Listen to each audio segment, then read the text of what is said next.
speaking of brand new and staying together, we are still talking about regression lines.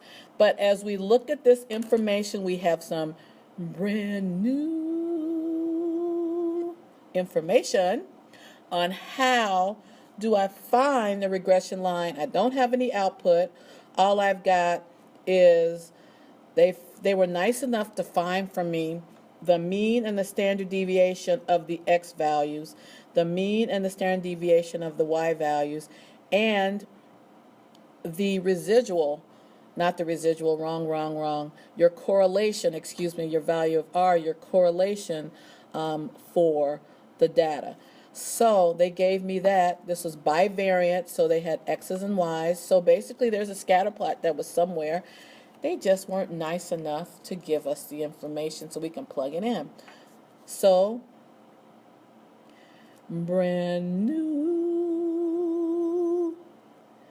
Now we're about to find the equation of the line. Now we know when we were in Math 1, Algebra 1, whatever you were in, junior high, that in order to, anything that had to do with the line, the first thing you had to do was to do what? Yep, find the slope.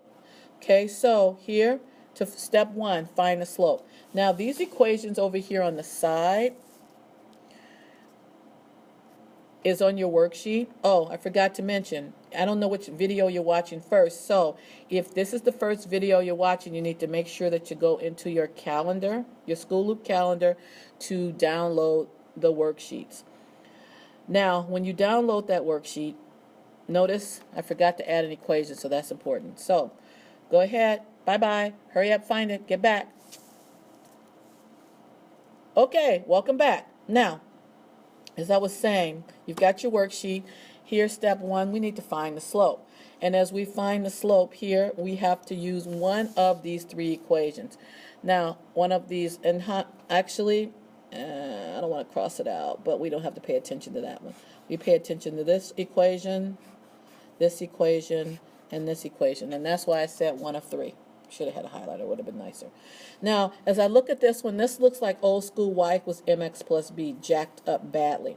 Okay, so I see here that the coefficient of x is b sub 1, so that means b sub 1 is our slope. So if b sub 1 is our slope, that means that this is the equation right here that I'm going to use to find my slope. Now, what do I need? I need a correlation r. Oh, I've got it. I need my standard deviation of y. Game on. Standard deviation of x. Game still on. So I'm going to take that information and just plug it into the equation and find the slope.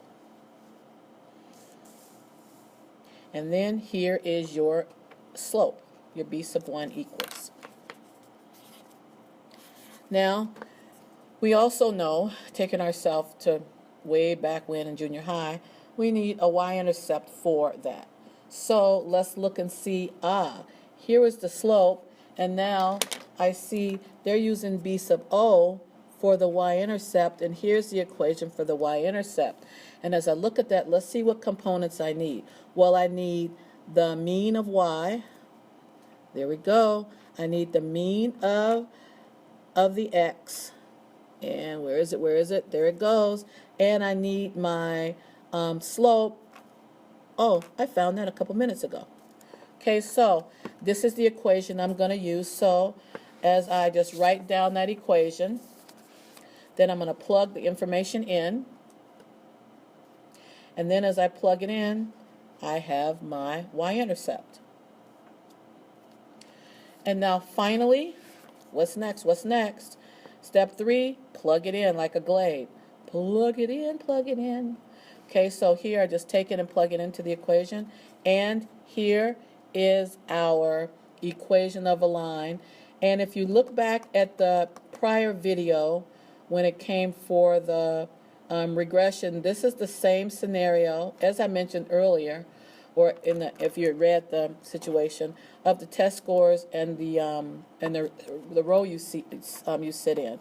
So as you're looking at this, you can do some comparisons. Look how close the slope is. Things might be off slightly due to rounding error, but other than that, everything should be fine. So, TTFM, top for now. Bye-bye. That's Tigger, people. That was from Tigger and Winnie the Pooh.